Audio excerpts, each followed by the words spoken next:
Joining us now with stories trending around the world is Anieze Osakwe. Yes. Good morning, Annie. Good morning, Dr. Abachi. Good morning, Annie. How are you? I'm well. Good morning, Rufai. Good to be with all of you, as always. And good morning to everyone out there. Let's begin what's trending with President Tinubu, bless you, now back in Nigeria as reactions trail this new £746 million export finance deal to revamp the Apapa and the Tin Can Island ports here in Lagos. So here's video of the president landing this morning in Lagos to a welcome committee, which included Senate President Godswill Akpabio. But here the president was yesterday on his way to meet with Prime Minister Keir Starmer at Downing Street, where the port deal was announced. Speaking later in the day, the president had some campaign-like rhetoric to cap off this entire trip, saying that Nigeria is now stepping into a brighter future. Let's watch. We'll come to renew everybody's hope. We were elected to do that. Can you put it on my shoulder? And that's a hope. Is it resonating with a lot of Nigerians? Yes. As I stand before you, I can tell you that we've navigated our way out of the dark tunnel. The tunnel of economic uncertainty, the hopelessness of the past, but the bright future that we want to bring to each and every one of us. To be clear, this £746 million deal, like it was discussed earlier on the show, means that the UK Export Finance will guarantee loans for the refurbishment of the Apapa and Tin Can, meaning it's still a loan that will ultimately have to be repaid.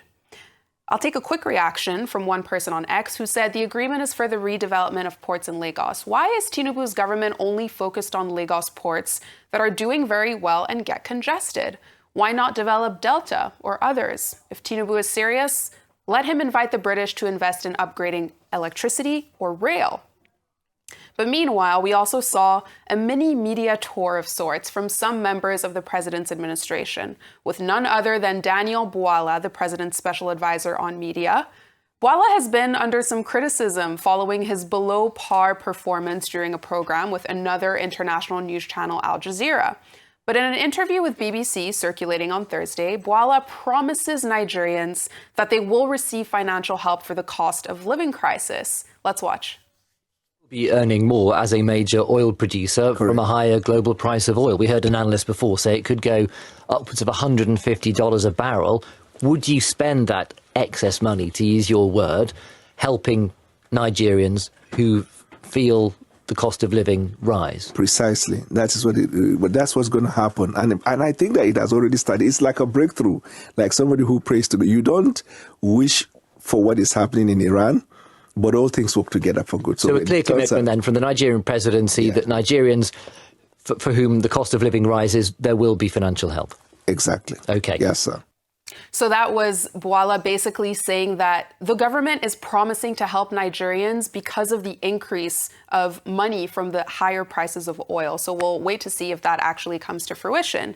But meanwhile, we also heard from the Minister of Information, Mohammed Idris, also appearing in a BBC interview as well, in which he defended Nigeria's security and intelligence forces, saying they didn't fail in the Maiduguri bombings that killed 23 innocent people on Monday night. Let's watch. Did the intelligence services of Nigeria fail? Well, I don't think they failed. I think that more work needs to be done. Maiduguri has largely become very, very peaceful. Once upon a time, they still managed to come to the post office. They still managed to come to the market. Yes, open air when people are breaking their fast. It's so unfortunate that that has happened. But indeed, Nigerian security agencies are working around the clock to ensure that this does not happen again.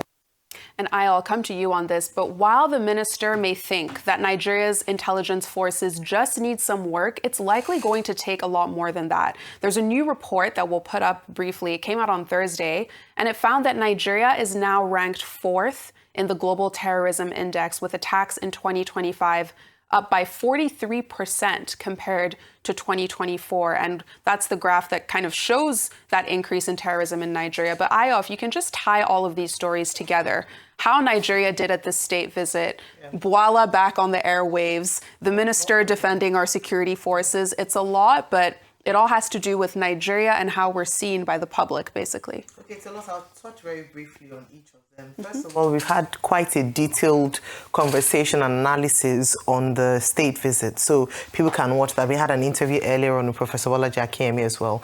There's some questions, though, from some of the deals that were signed. The £746 million billion. It's million pounds. It's million pounds. 746. It's in Nigerian terms, but it's a little over $990 million. So a few millions shy from $1 billion. Well, it was touted as an investment, but now, as you've also broken down, it's a loan to Nigerians. But beyond that, there are also questions I believe that the Nigerian government owes the Nigerian people to clarify. Number one is the award, the contract awarded to ITB Construction. There are a number of stories around the fact that ITB in itself has not demonstrated considerable experience in managing such, in terms of the ports.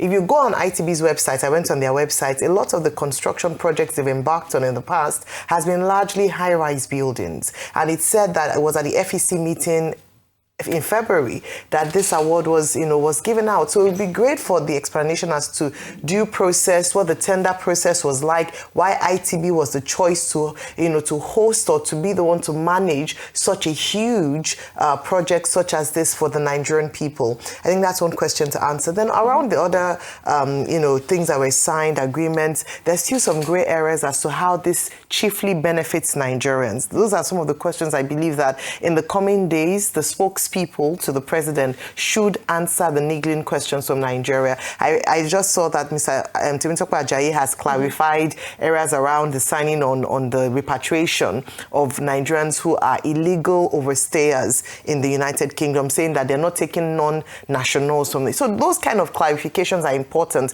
so that people don't go around with fake news or misinterpreting some of the deals that were signed. They also signed a deal to expand for UK business visas to Nigeria. I would have loved to see a reciprocity in also ensuring that Nigerian business owners also have that opportunity to go to the UK freely and have better processes for our visas. So in terms of what we gain, the outcome, yes, it's good signaling diplomatically, relationships being deepened, but I still feel there are some explanations that need to be had as to what benefits some of these agreements that were signed were. I also love to hear the details on the security agreement. They talked about the support for our fight against anti-terrorism. That was one of the big things we said we're going to gain out of this visit. We haven't yet seen the details. We would love to see the details, not just announcements. Right. Now, but I did think it was great to see Nigerians represented. I'm very proud of Professor Uzo Iwobi, CBE, doing great work in Wales, and I'm happy that she was invited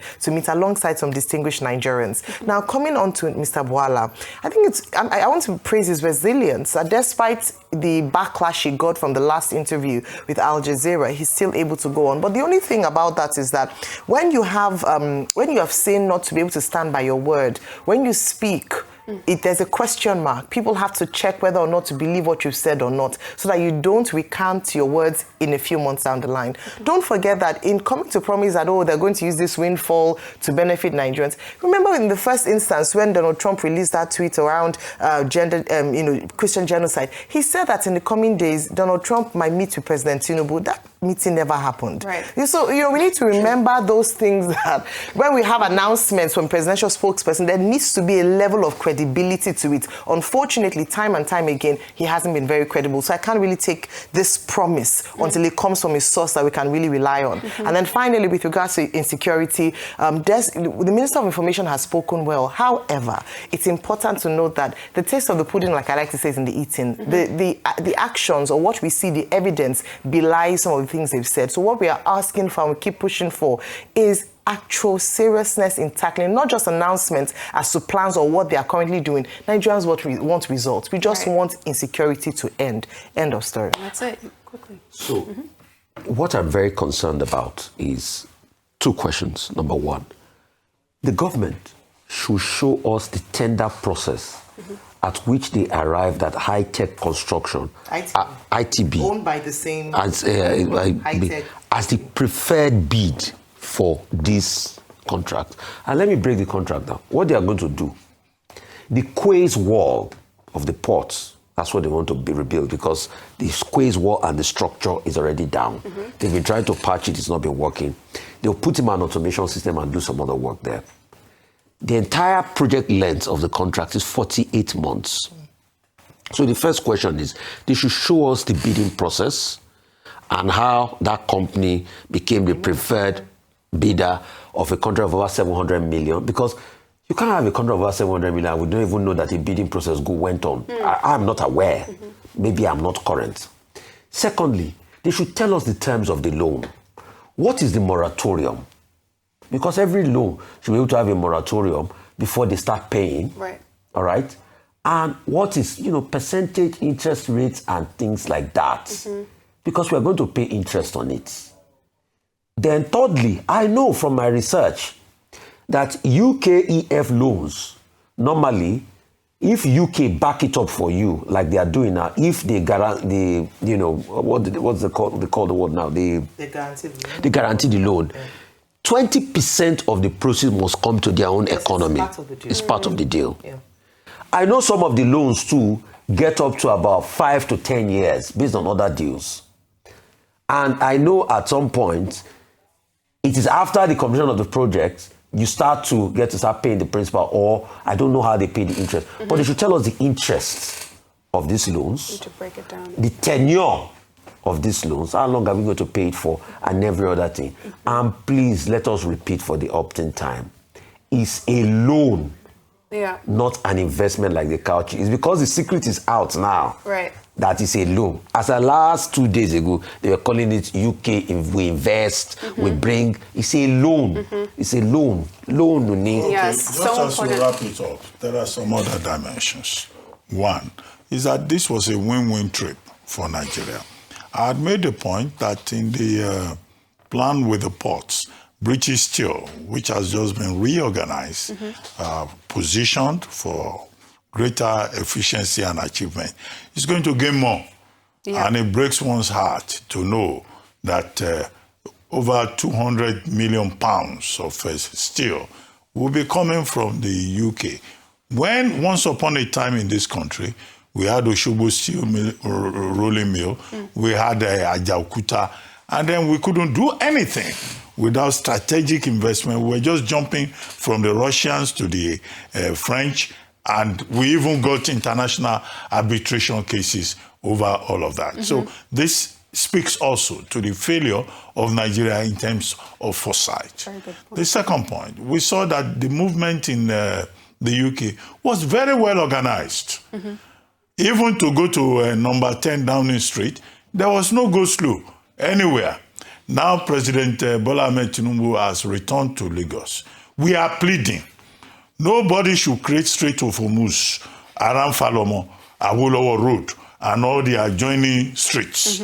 And the people who followed the president to London to go and receive him, let them go home. Because we don't want them to come again and say they are welcoming the president. This welcoming party from Abuja to London should not come to Lagos. They should allow the president, he needs to rest after a very hard-working spree in London. They should allow him to stay with his family and enjoy this Eid al-Fitr. Other people should go to their homes. I don't want to hear that some governors, they are going to pay homage to the president, and we will not be able to move around Lagos. Number 3 is security concern. I thought at the Tate London Gallery event, and also at, I think, Lancaster House. Maybe perhaps because the president was meeting with Nigerians, there was too much closeness. There should always be aesthetic distance between the president and the people when he's having an event. So I thought security-wise, they seem to have dropped the ball there. Some people were almost touching the president. No, please. Security of the president is important. Our own security is also important. And it's good that the Minister of Finance, Information, addressed that and said, more effort to be made in that regard. So security is for all of us.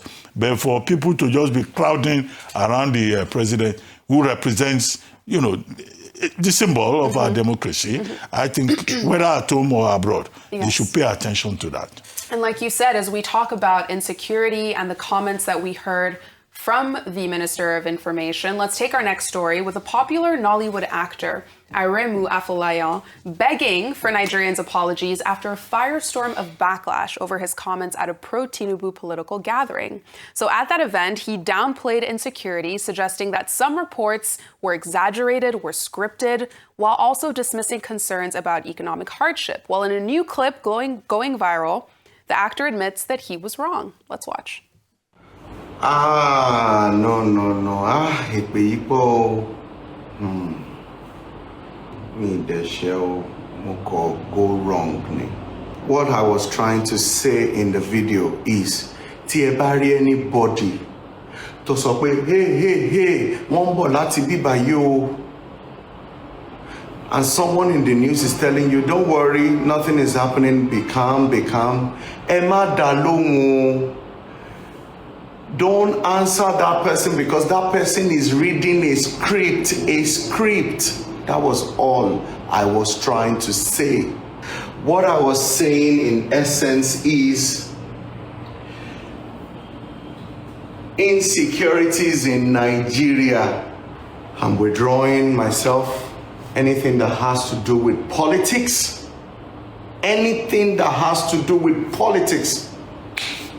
I'm withdrawing. He wiped his hands clean. I'll come to you on this briefly. Let's take a quick reaction from Uche, who wrote on X, if insecurity has not knocked on your door, you won't feel it. While many keep praising bad government and worshiping failed leadership, so many families are paying the price with ransom. Denial will not fix this crisis in Nigeria, but real change demands real accountability. So I'll come to you on this because this incident really highlights the sensitivity around issues of insecurity and celebrities kind of linking themselves to politics, but clearly it can kind of backfire. I remember it was Sheilo who also said something similar around insecurity, saying that, it had reduced, and now Aremu Afolayan. The backtracking was... No, but Sheilo also backtracked, he apologized. That's what I'm saying, so both of them, so you can see that. I don't know why he didn't learn from that lesson, because we saw a public figure come out. The truth is that this is not a time for us to try and beautify or make the situation look better. If we don't admit the problems, then we are not ready to fix the issues. You can admit something that we're working on it without having to say, oh, it is gone, it is not there. And when you have people who are celebrities like this, they have a lot of influence and people will come for them. I don't agree with the curses, against them. And I must also mention that I also feel that people should allow people support whoever they want to support. Just as is to segue that, let us not see a repeat of what happened in the 2023 elections where celebrities were attacked based on their personal preferences and choices of a candidate. Every Nigerian has the right to do that. However, neglecting a glaring problem that every Nigerian faces, it doesn't have to touch your doorstep for you to understand the plight of people who have lost family members. Before, you were talking about a man who lost about 4 children in the Maiduguri bomb blast. These are real Nigerians. These are real issues. What we should be using our platforms and influence to do is to call the government to do more, to put pressure on the government to do more, so that Nigerians feel safe, protected. This is not the time for denial. It is clear. We can all see it. It is folly to actually deny that there's insecurity. What we should push more is that how can we solve this problem? It is solvable and we can do it. Absolutely. Well, celebrities, like politicians, like to be applauded by the public. So Aremu Afolayan, son of Aishu Pepe, having got himself involved in politics and saying something that is not popular, now has reacted. With humility, he has said, oh, I made a mistake. I didn't quite understand the situation. I think he should be forgiven. But my own concern is that he now went a step further to say, I'm withdrawing from participating in any kind of politics. I will never talk about any... No, we are all political animals. To the extent that he's a citizen, of this country with rights under the Constitution.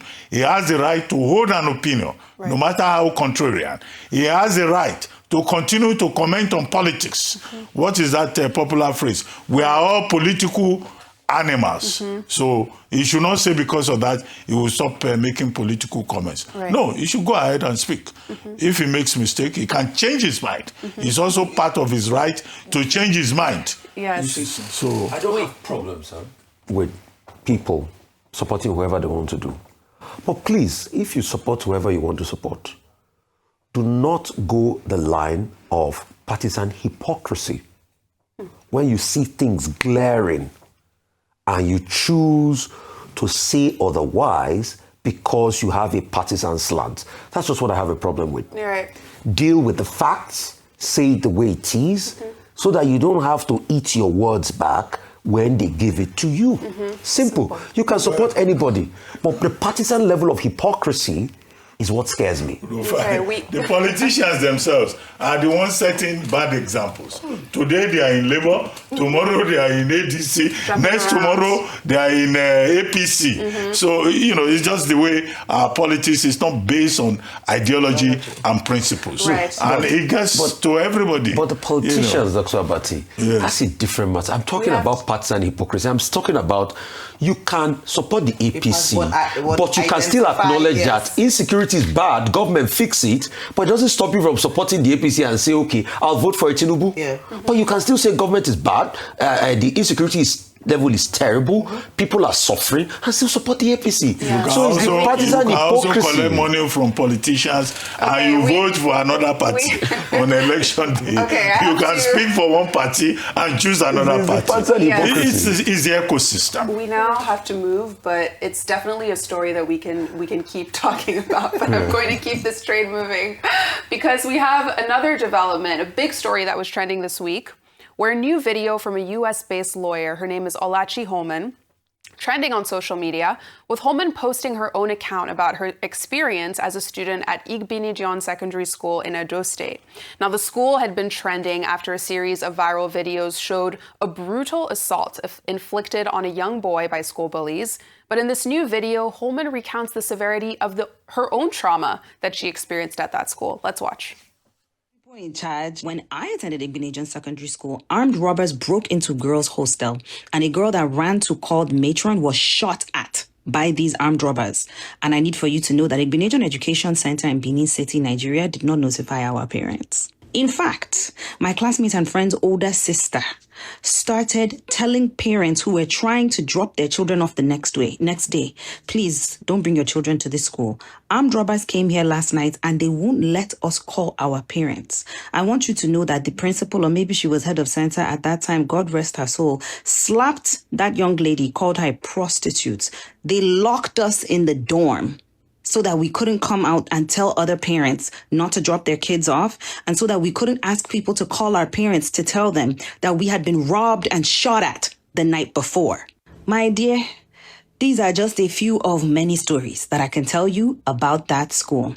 Children attempted suicide to get out of that school before they now decided that joining the ranks and beating people up and joining this bad behavior was the only way to survive. I personally jumped off a building and tried to kill myself in the year 2000 to get out of that school. Now, her video has garnered a lot of views. It sparked a lot of reactions in the comment section, with some saying that they're actually grateful that the school made them tough. But others have condemned it, saying the punishment and violence that they say have been normalized at a lot of Nigerian schools is just out of hand. And very quickly, there's also this new video trending online that shows the decrepit state of a nursery section of the Umakwa Community School in Abia State. Now, in this video, a group of young girls and boys are seen in a dilapidated classroom, with one boy even sleeping on a mat. Online, a lot of users have been calling on the governor, Alex Oti, to come to the school's rescue, but others have rightly pointed out that this is a school that has a local government chairman. His name is Chinedu Ekeke, and they're questioning where he is in all of this since the school is under his purview. And Dr. Abati, very briefly, since we're running out of time, just the state of schools, you know, what's going on? You said Umakwa, local government area of Abia State. No child should be subjected to this level of indignity. More importantly, it is a nursery school. Child psychologists say that, the early years are far more important in terms of the experience that children have.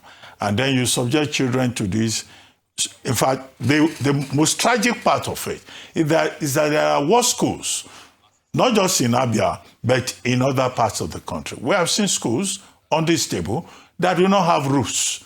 We have seen schools that do not even have seats where the children sit down to listen to whatever lecture that they are given. So I think it's most unfortunate that this is the case. And now that this has been brought up, the senator from that area, the local government chairman from that area or chairman, whatever it is, and the state government should address this to make sure that children are not subjected to this.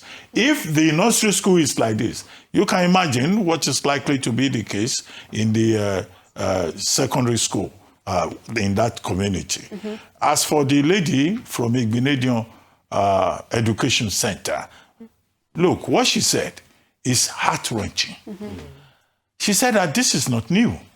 That in fact, in her time in that school, armed robbers used to attack the school, the hostels, and then the school authorities would tell them not to tell their parents at home. And in that school, they say they have something called D1 to D10, which gives senior students the right, the privilege, to brutalize other students. Mm-hmm. I think this should be investigated by the state government, and I think it's enheartening in part of the reforms that the owner of the school, that's Chief Igbinedion, went to the school at 91 years because this is like an attack on his legacy. Right. And I think the teachers in the school, the principal, should also be investigated. Absolutely. But the good thing is that the man who has established that as a legacy, who is also the owner of Igbinedion University, at 91, took personal interest. Mm-hmm. And I think it's important that the alumni is also speaking up. Yeah. Dr. Abati, real quickly, what you said has happened. I just got a voice note now that they've blocked from Falomo down to Bodilon. The person said he had an appointment in Banana Island, that they blocked the place already. Okay, So he said he has an appointment in Banana Island. He's not be able to. That's what the voice note. Please let them go and find out. The people who came from London to come and do welcome party in Lagos, they should go to their villages. They should allow the president to rest. The road now. Have they opened it? Okay, on that note. I think I'm hearing that there's, but somebody, voice note has got about 2 minutes ago. On that note, let's end the last story.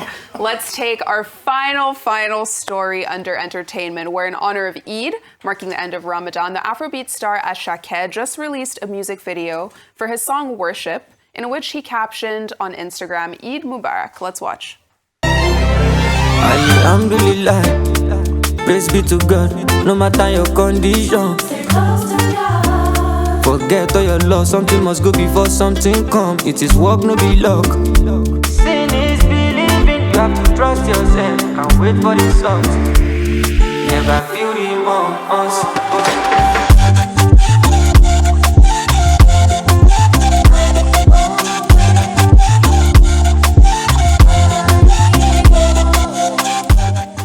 So Asake is always a vibe, and of course Eid Mubarak, it comes as he's also made a lot of headlines for traveling to Saudi Arabia for Umrah, Lesser Hajj, and for really publicly leading into his spirituality. So Eid Mubarak to Asake and everyone. And that's it. Yeah. Thank you so much, Annie. Thank you all. Mubarak to all our viewers. And if you know anybody that is slaughtering lamb today, please let me know. This is small salad.